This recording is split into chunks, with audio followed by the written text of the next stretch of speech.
You're listening to the Hero Up Podcast with Jim Simcoe. Thanks for being here today. Let's get rolling with the show. Hey, everybody. Welcome to the Hero Up Podcast. This is Jim Simcoe with... Like Eugene Bender, damn it. I don't know why you don't say Eugene with more force than that.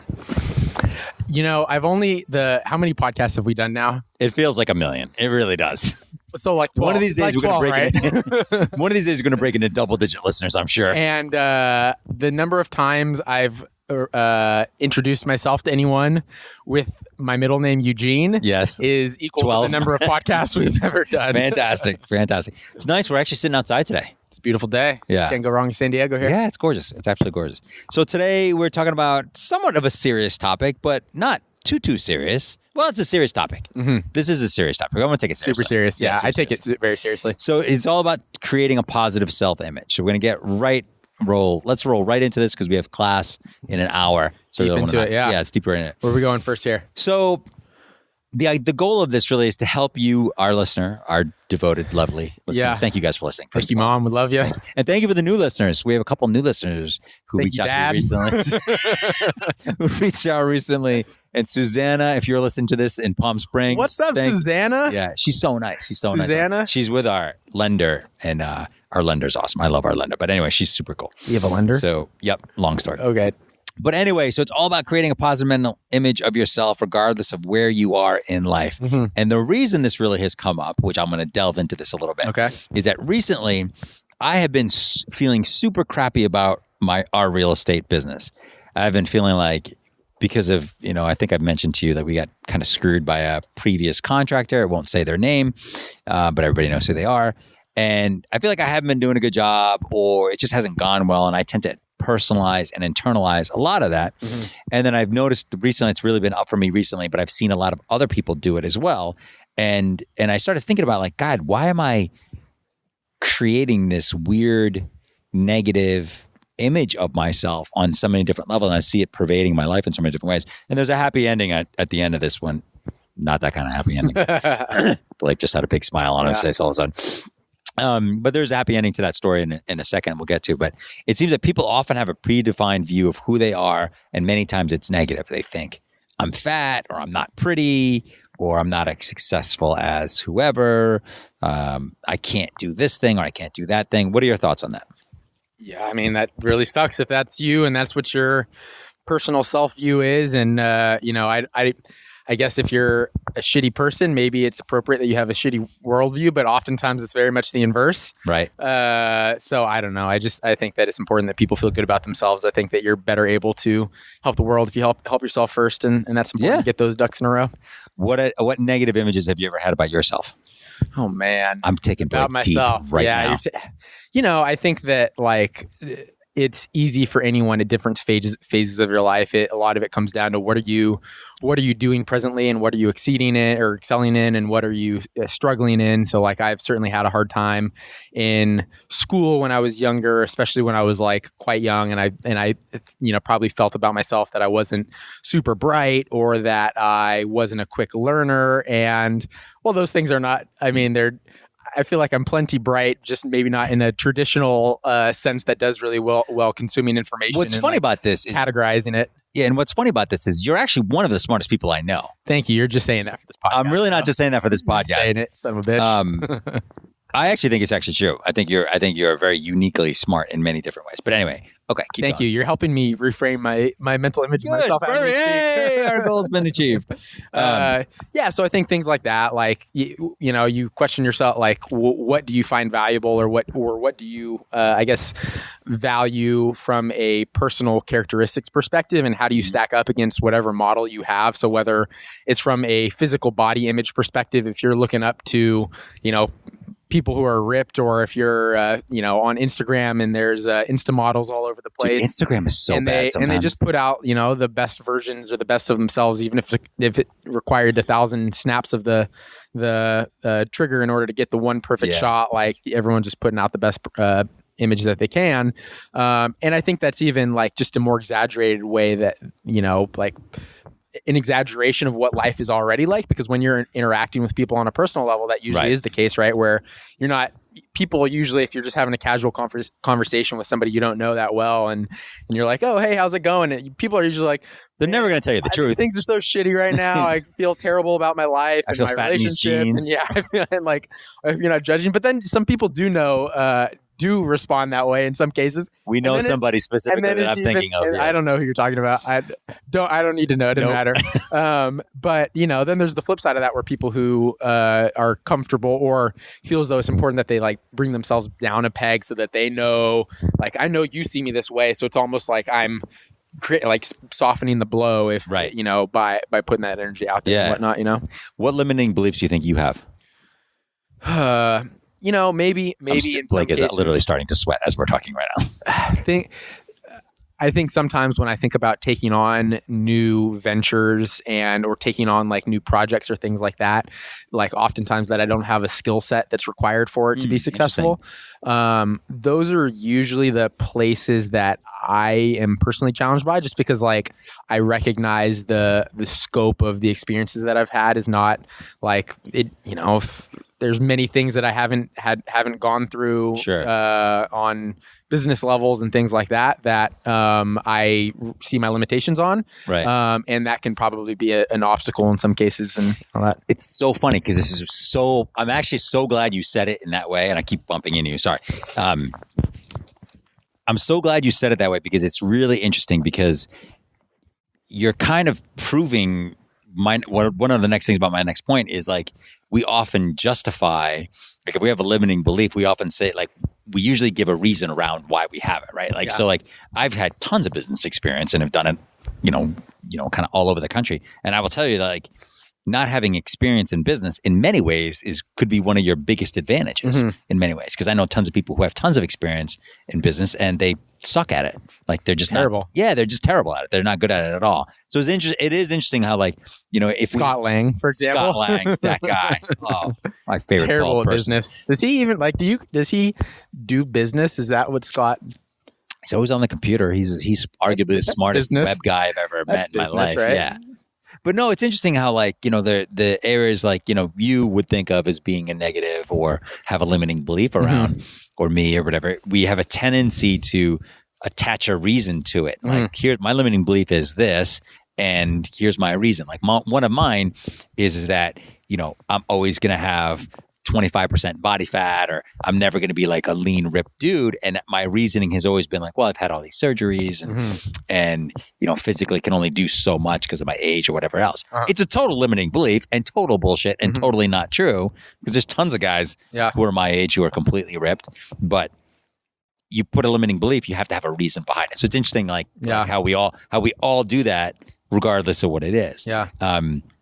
And also, isn't it funny that in many ways, a limiting belief of yours probably doesn't have anything to do with working out or exercise or fitness, because in many ways, like you've really mastered that. So you could walk into any environment and I could say like, oh, hey, do this exercise. And you could be like, it's not a challenge for you. It's funny is on some level that is the case and it's not the case because, like certainly from is my physical abilities met as far as like my day-to-day requirements? And I yeah, without question, like, and then some many times over.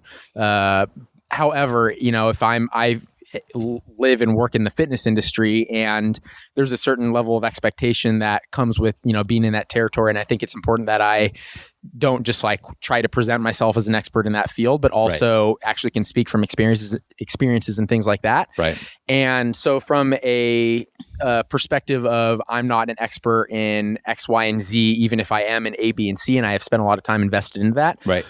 The only thing that the strategy that I've had in order to like overcome those things, because those are I am conscientious of that limitation, is I just try to work on that stuff, and I like try to learn every outlet or every avenue, and I spend periods of time exploring this branch of training or fitness related subjects and ideas, and then I move on to something else. And that so you're not afraid of it. You're not intimidated. Like a lot of people will be like, oh, I don't know that, so I'm not going to do it.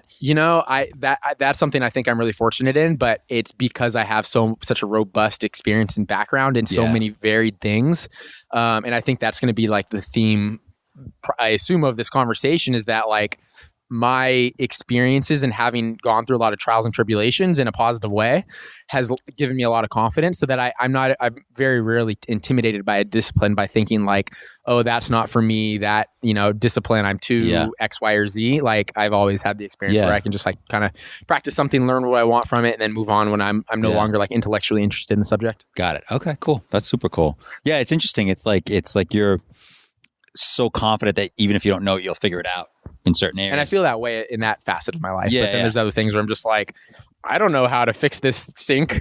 Right. Call the plumber. Call the plumber. Yeah. But that's a good point, right? So I don't know how to fix this sink, but one of the ways you fix the sink is you call the plumber. Yeah. Some guys would go in and, do it themselves.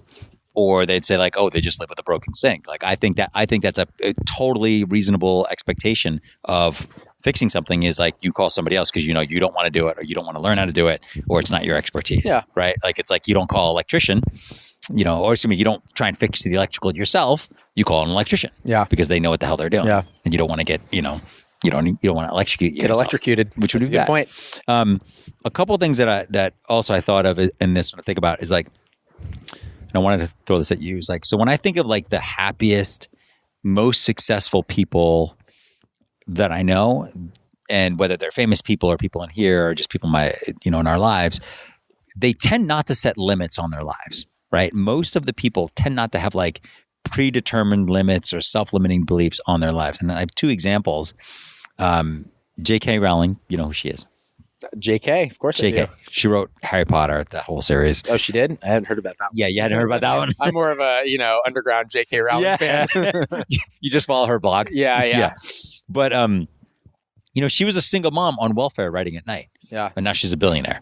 And she sold, It's nuts. Yeah, like however many books she sold. But I find her story to be really interesting because it's kind of an atypical story where single mom writing at night on welfare has all these things going against her, but she didn't really limit her beliefs. Like, she actually, when she wrote the Harry Potter series, she didn't write one book. She wrote 7.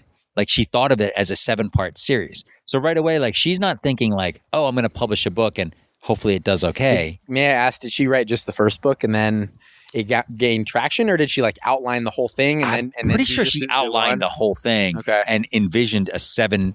It's either 7. How old was she when she started that? I'm curious. Any idea? She was You're young. just going to make up a number. I'm not going to make up a number. I'm going to say early she was 30s or something? Something like that. Yeah.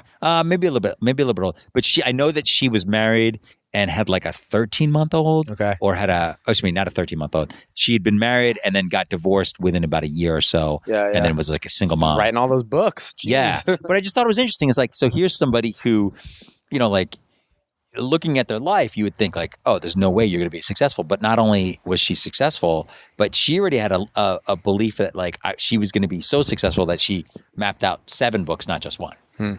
That's pretty cool. Like, to think like that, right? Like, that's just a different way to think about it. It's pretty wild when people can like have that grand of a scale in their like what they see for things. Cause like, I think it's really easy for us to put, think 6 months in the future or even a year and a half in the future. But then if you think about like scaling out to what do I want my like overall impact to be in the world, or what do I want out of my life? Maybe it's not to have impact on the world, but maybe it's just like, what do I see my life as? Yeah. The people that have those grandiose of perspectives and whatnot, I think is like pretty incredible. And I don't know that I think on that level of scale at this point in time, like not usually, but it's pretty wild to like, J.K. Rowling, for example, probably is a motivation for so many people in terms of being creative and overcoming obstacles, and basically created this entire like world or culture around her ideas and whatnot. And I don't know whether she ever like went into this venture with that, but like that's very much what came a part of it. It's cool. It's pretty nuts. Yeah, it's nuts. I mean, I think it's a wild story. The other one I wanted to bring up was Bethany Hamilton. You know who she is? Nope. So Bethany Hamilton is someone who, when she was 13 years old, she was out surfing in Hawaii. She's from Hawaii. Lost her arm. Yeah. Had her arm bitten off by a shark. By a shark? I thought it was a snapping turtle. No, it was not a snapping turtle. It was actually a tiger shark. That's good. So not only did she live, but then she ended up becoming a world-class surfer, ended up being a championship. She won one thing and she was a champion for a while. Surfed huge waves, like monster waves, like waves that I, with 2 arms, would never paddle into. Yeah. Way too big for me. Yeah. And it's another it's another example I think of someone who's like just didn't have limiting beliefs around what she could do. She looked at it as like, okay, I have one less arm, so how will I figure out surfing? It was never a factor of whether or not she would surf again. It was a factor of like, how will she do it, right? And I think that that's another example. Like, how many people, just get hurt and never go back to what they love doing just because they think they can't do it. Here's a kid who's 13, loses her arm and literally like 3 months later is in the water surfing again. Yeah. Isn't that crazy? That's nuts. 3 months later? Yeah, like no joke. 3 months later was like back in the water. I'm gonna go look this up afterwards and be like, 5 years later she got back in. No, I'm not kidding, dude. And I know it. I mean, we've seen the movie. The girls love it. The girls are super into it, and we're all, we've seen the movie a bunch of times and they've read the book. We actually met her. She had a book signing in Encinitas last year, Cool. And she's actually. The girls have met her like 3 or 4 times at different signings. She's super nice, super quiet, but yeah, she like legit has no arm and still surfs. And like, if you watch her surf with one arm, it's amazing. Yeah. It's amazing. Because remember, with surfing, you're paddling all the time. I'm still teaching you to surf this summer? Yes? Yeah, let's do it. Let's make it happen. Cool. So you need both arms. Having both arms is kind of like an important thing. Good to know. And she's doing it all with one arm, which is crazy. Yeah. Similarly, I watched the movie. I think it's The Dawn Wall. Have you seen that one? It's a Netflix climbing movie. Nope. As we've discussed, I've been in a climbing kick again lately. Yeah. And I believe it's The Dawn Wall. Could have been one of the other similar climbing films. But in any case, the main protagonist guy who's the film's about is one of the best climbers out there. He's done all these like crazy treks and loses a finger. I think it's his pointer finger in just some dumb like household accident or something like that. God. And it was like, okay, well now like everybody thought like, well, his career's clearly over, right? Because aren't your fingers like the most important part of climbing? And if you remove your strongest pointer finger, like you would assume that is like that's it. And over the course of a long period of time, maybe a year or two or something like that, he regains strength and basically develops all of these strategies for like clamping down using his thumb in creative ways and things like that in order to create the force production needed in order to hold on to these obscenely small holds and things like that. And he then climbs like this famously challenging route in Yosemite that takes like several months or something like that. Oh, God. With 9 fingers. With 9 fingers, yeah. Isn't that unbelievable? Oh, God, that sounds brutal. Yeah, you were just talking about a woman losing her arm, and you're they're both bad. They're both bad. I think we can both agree the arm is worse than the finger. The arm is worse than the finger. Yeah, they're both bad. But again, that's a perfect example of another guy just reframing in her head. And I think that goes crucial to the advice, which I want to get into now, is like that being able to frame it in your head or reframe things in your head so that you remove those limiting beliefs is crucial. Do you want to get to the advice part? Let's give them all the advices. All right, let's do it. So here's the first thing I thought of is that to create a positive self-image, one of the things you have to do is you have to avoid worry at all costs. So, and somebody said this, I think it was Jack Canfield, he said, worrying is negative goal setting, right? Where you spend so much time worrying about stuff that many times doesn't happen. It's like, how do you say his name? Wiz Khalifa?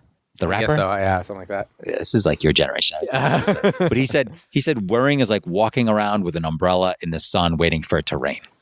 Yeah. Pretty deep. Yeah. That's pretty deep. I know, right? But I think that's like something that so many people do. Like they have this negative self-image because they're always worried about shit. Yeah. And maybe it's not something that's ever going to happen, but they just worry constantly. I know this personally because I lean towards being more of a worrier than someone who blows shit off. Like I worry about everything.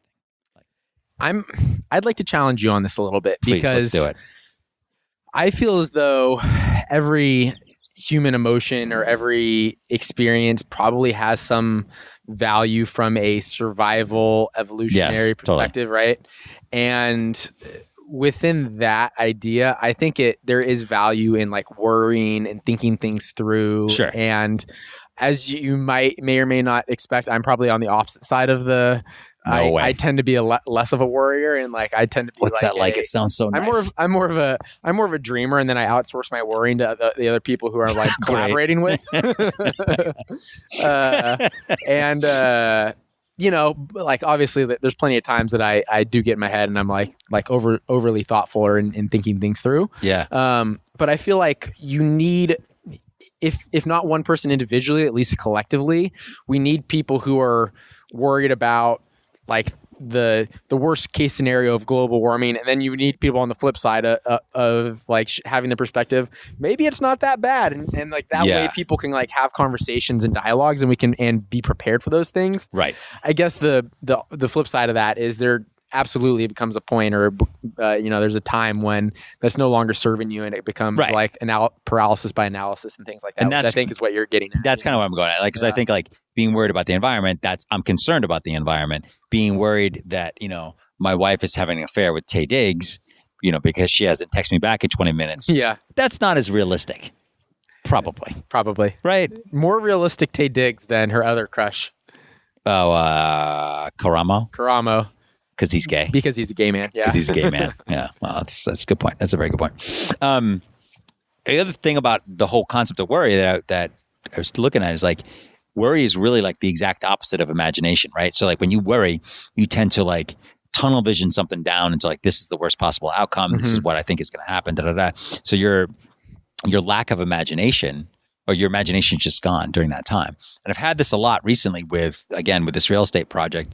And I found that by trying to improve my imagination around it and trying to visualize really what I wanted a successful outcome to be on this project, I didn't really come up with a grand solution. Like, I'm not going to say that I came up with some grand solution in a day, but after like a month or so of doing it, of just kind of putting the possibility out there, like, look, there's a solution. There's a solution. I'm getting closer to find it, but what is it? Yeah. I ended up kind of coming up with one with the help of my friend Mike last week that I think actually might work out. Yeah. That is going to be way better than what I thought. But I think that had I not been at least even remotely open to the possibility, I would have never seen it. And if I just sat in my worry the whole time, like I think if you just sit in your worry, it's difficult to see a solution out of things, and it makes your self-image go kind of further and further down. Yeah. It struck a thought for me as I listened to a TED Talk on the way in just the other day to work. That is, and it was around the idea that procrastination can be a useful tool. As there's usually this idea that procrastinators are, lazy or whatever the case may be. And maybe it wasn't a TED Talk, but it was some podcast or something like that. And it was using a reference of a really big company. They sell glasses, Warby something or Warby other. Parker. Is it Warby Parker? Yeah, those are my glasses. There you go. And basically, the individual who's presenting says, "Oh yeah, I could have invested in them because those are all my friends from my MBA program." Right. And I chose not to because like it was a week later. It was a week before they were supposed to launch. And they're like, "Have you done this? Have you decided on a name? Have you decided on have you made a website? Have you done any of these things?" Right. Business is a website. Like that's what you are as a website. And they're like, "Oh no, we haven't done any of these things." And he's like, "What? Like certainly I'm not going to invest in these guys. They don't have their shit together." Right. And now they're a multi-billion-dollar company or something like that. Right. And they basically painted the picture in having conversations in the beginning stages and then sitting on it and thinking on it and like actually having the opportunity to like mold those ideas over their head. It wasn't them procrastinating per se. It was them giving it time to kind of thoroughly evaluate all their like options. Yeah, that's cool. As opposed to where I even think that like the gentleman who was giving the presentation considered himself a precrastinator. In which he got things done. Like he got extreme anxiety if he didn't get it done right away. So he'd be like months before a project was due and would already have it done.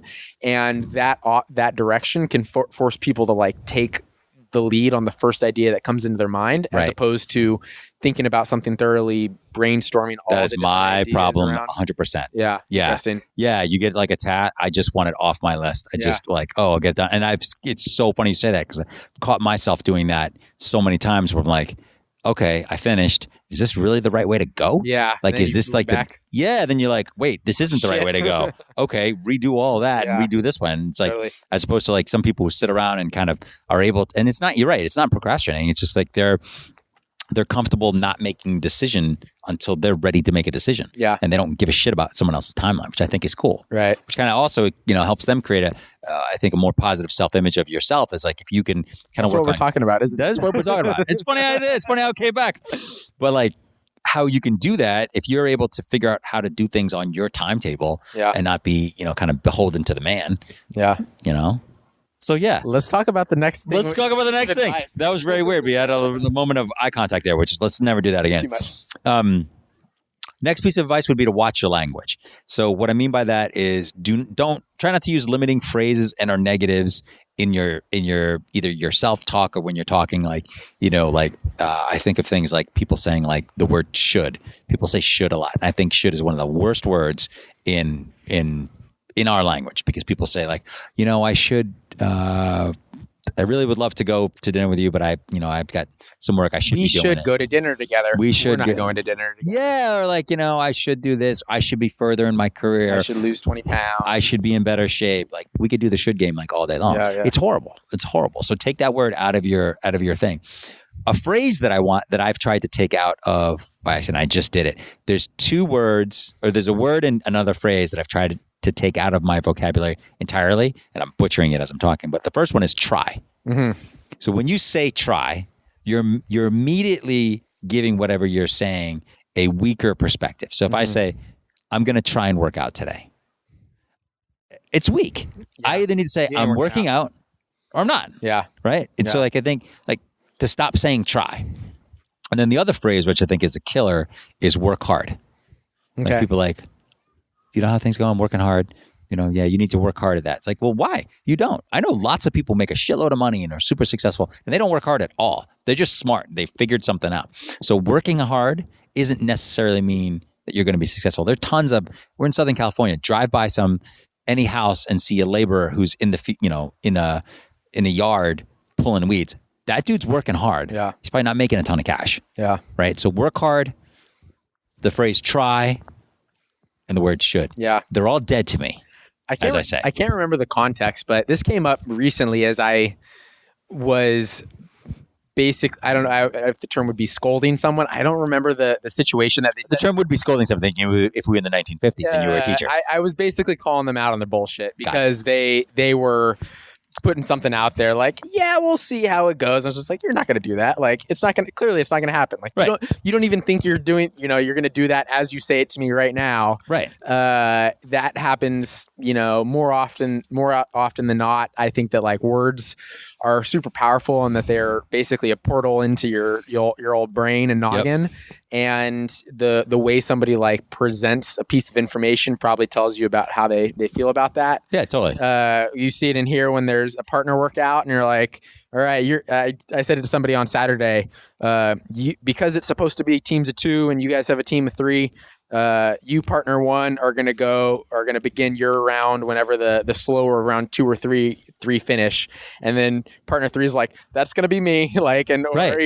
and they basically put themselves out there like, yeah, I know I'm gonna really slow, or I know that I'm not going to be able to keep up and things like that, and people are already putting that energy out there. Isn't that fucking crazy though? And that's crazy. And I see all right, so I'm telling you right now, if you ever see me do that, I want you to call me out. I'm going to slap the shit out of you. I don't want you to touch me. I don't like being touched. We know this. We've talked about this already.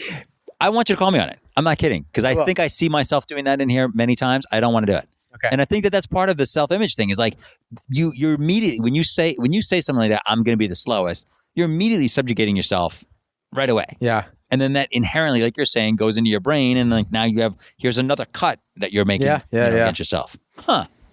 That was pretty damn good, dude. Yeah. Mic bump? Mic bump. That was pretty solid. So watch your language. That's the first thing. This leads into the next thing, ignoring your inner critic. Mm-hmm. We all have this critic. Cricket or critic? Critic, inner critic. Someone tells you that, you're shitty, or you're not good enough, whatever. And I think that you have to look at that person or that voice, the voice inside your head, as not necessarily being your true self. It has to be, it's something that you're hearing, but it's not necessarily something that's true. Do you ever feel that way? I think everybody's critical of themselves. I certainly am no exception to that. I can't think of any examples right now. Well, what about that? So what do we do about that? Because that's a brutal thing, dude. I as much as I understand the idea of like it's important to like tell yourself positivity, and I'm sure that like people have performed little like affirmations in the mirror and things like that like help them cultivate this like positive self-image. In my own experience, that's never been my thing. I've never gone down that path. And the only thing that I've found to be successful is just by having positive experiences that snowballing with each other, trying to surround yourself with people that are good to you and good by you and you want to be around and bring positive energy to you, not people that cut you down. Like if you're around people that are, constantly bringing you down a peg to make build themselves up a little bit. Yeah, that sucks. Or even if you're just like in an environment where you're not like built to be successful. Like, I know for myself, I can be successful in many different avenues. Yeah. If I were supposed to be studying in a PhD program where there's a curriculum that was like very, very highly structured and I had to like retain all sorts of minute information, I would probably not end up feeling very good about myself because there's people that are really, really awesome at that. And I think that people have to find out like what they, and I use the term loosely, like meant to be doing, what's a good fit for their skill set and who they are as a person.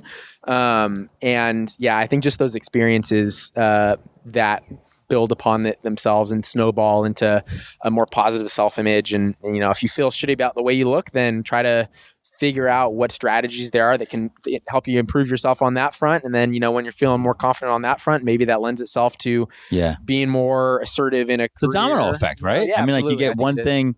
I think it goes both ways. Like if you have that should conversation, you say try or whatever, it's a domino effect negative in your head. Yeah. But if you're like, you put a shirt on and you're like, wow, I look really good in this shirt. Yeah. That's a domino effect for the rest of your day. And like little things will happen. I think that's a really valid point is like, how do you create the positive aspects and stack those up? Because the more of those that you do, then the more your positive image, gets created and the more it kind of cements in your head. I also think of my inner critic. I like to think of my inner critic as being like my most annoying friend, right? So somebody that I have to stay friends with for whatever reason. Stop looking at me. I'm not pointing at Blake, trust me. But I have to stay friends with them for whatever reason, but they're not me, right? Yeah. So my inner critic is not actually me. It's just something I hear. And I feel like when I'm able to depersonalize that and say like, okay, this criticism I'm hearing, it's not necessarily, first of all, it's not true, right? I also don't have to listen to it. It's not like no one's forcing me that I have to listen to it or believe that it's true. But also thinking like, that's not who I am. That's just like what I'm hearing. Yeah. Right. It's kind of a funny thing to be saying that because then it's like, well, I'm hearing this voice in my head. That's not really me. And that doesn't sound right. Schizophrenic. It's a little schizophrenic, but I actually think it. Can I ask, do you do that in a intentional way? Like no. You set aside time where you're like, I'm going to think of myself as this detached, like I don't know if you like do a meditation or anything like that on a regular basis. Occasionally. But some people think about that stuff in like really structured ways where I'm going to put aside 30 minutes and my wife does that. Think through these things. And then other people are like, no, I was like mowing the lawn and this is what I was thinking about. I do it more when I'm in action. If I'm walking, if I'm doing stuff, I do some affirmation stuff. You do? In my head. I do. I do affirmation stuff and I do it with my daughter when we're driving to school. Yeah. And I don't necessarily think of it as like, I'm a good person, whatever. I just think of like things like the world is actually out to help me out. Yeah. Like I think it's like that. But then in certain moments, if I'm really trying to focus in on something, I also try to have a mantra or an affirmation in my head. So what I've been doing recently, which has been hugely helpful, is in here working out. Like every time, no joke, I do a prayer every day. I do a prayer as we start class. I've been doing that for 4 years. Nobody knows that. I'm just telling you that. Yeah, I do it under my breath. So sometimes you see me like muttering to myself. I'm not going to say what it is, but I say it before literally every class. I've said it before every game I've ever played in football, every time I've ever surfed, every time I've played basketball. The only time I haven't said it in the past 10 years. You hurt your shoulder. Yep. Really? Swear to God, dude. How funny. It's the only time I didn't say it. I as you're saying this, I realize I also do positive affirmations, but I do them for my dog. Are they about me? For my dog before bed sometimes. And really it was because I'm a little worried. Her name is Ray, that she has low self-esteem in comparison to her brother Barkley, who does not have low self-esteem. Right. And then my wife Jessica told me about it's some really popular book or something when a woman who I might be botching the story, but I think that she's a black woman in the South and is a slave, and she does positive affirmations for like the young Caucasian daughter of the house she works for or something. Okay. And she says, "You is beautiful, you is smart, you is important." And I say that to Ray before bed a lot. Oh, great. Because I need her to know. You need to know that's great, right? And I actually think I believe in the power of words, that if it comes out of your mouth, like it's actually in the world. And if you can, and that's why, like when I do the prayer, like I don't do it in my head. I actually say it out loud. But it's usually when I'm going, it's like when I go to stretch or get a band, if I'm sitting there stretching, I'll be like, yeah. And then so I do that, but then I also do before every set, before every exercise, I always say out loud, every rep counts. Every rep counts. Do you really say that every time? Yeah, I do. Do you say it to yourself under the breath? Uh-huh. Okay. Every single time. So I walk around like it looks like I'm talking to myself literally the entire time. But anyway, so that's what about the inner critic stuff. Couple last things before we get out of here. Accept the flaws of being human. Mm-hmm. I think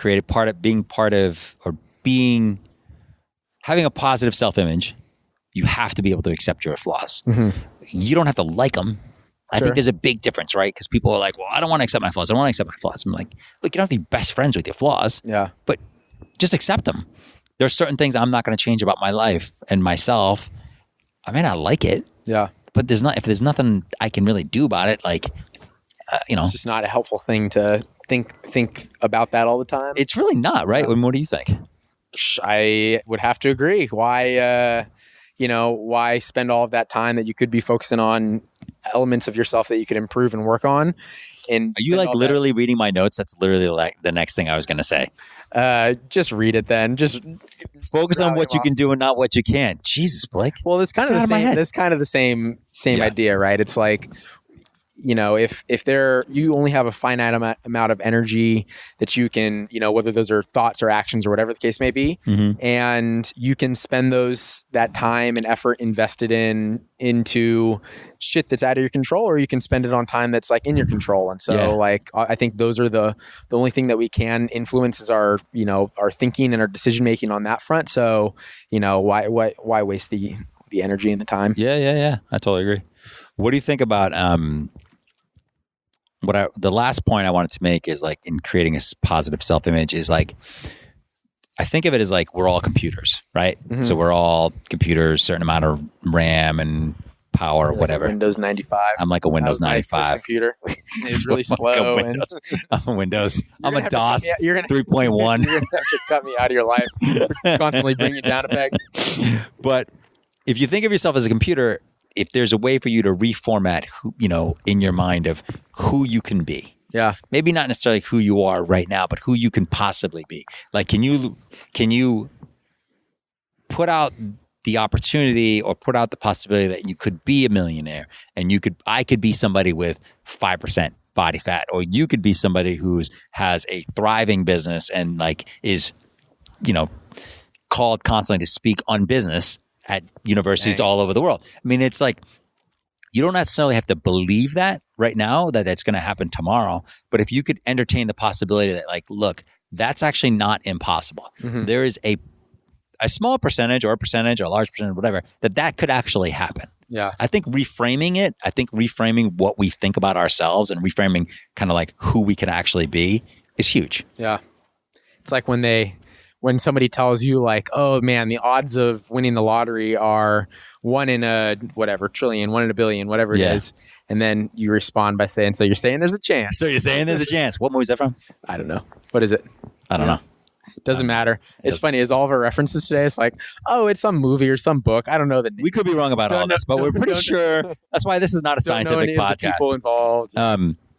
Yeah, man. I think that like, I really do think that. Like, I really think that if you're able to reframe kind of who you are or reframe your view of who you can be, it's huge. Yeah. It's huge. And I've tried to do that recently with my own shit. Like, because I don't know about you, but I find myself like, I'll get in a state of worry or get in a state of just like, despair is the wrong word, but just like angst, mm-hmm. right? And I'm just like, well, I can't do this. And why do I do this? And da-da-da-da.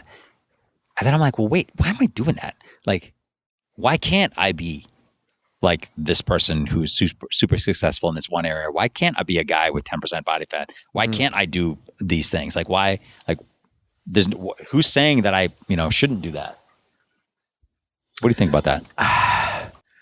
I think I'd like to close this thing out by telling you one thing, Jim. Here we go. Oh God, here we go. You is beautiful. You is smart. You is important. And on that, we will end the show. Thanks for listening. Check out the website, herouppodcast.com. Thanks, Blake. Bye, Mom. Later. Hey, thanks for checking out the podcast today. Really appreciate you guys listening in. If you like what you heard, please leave a review on iTunes. It really helps us out. And you can always check us out online at heroupmedia.com. Heroupmedia.com. Talk to you guys soon.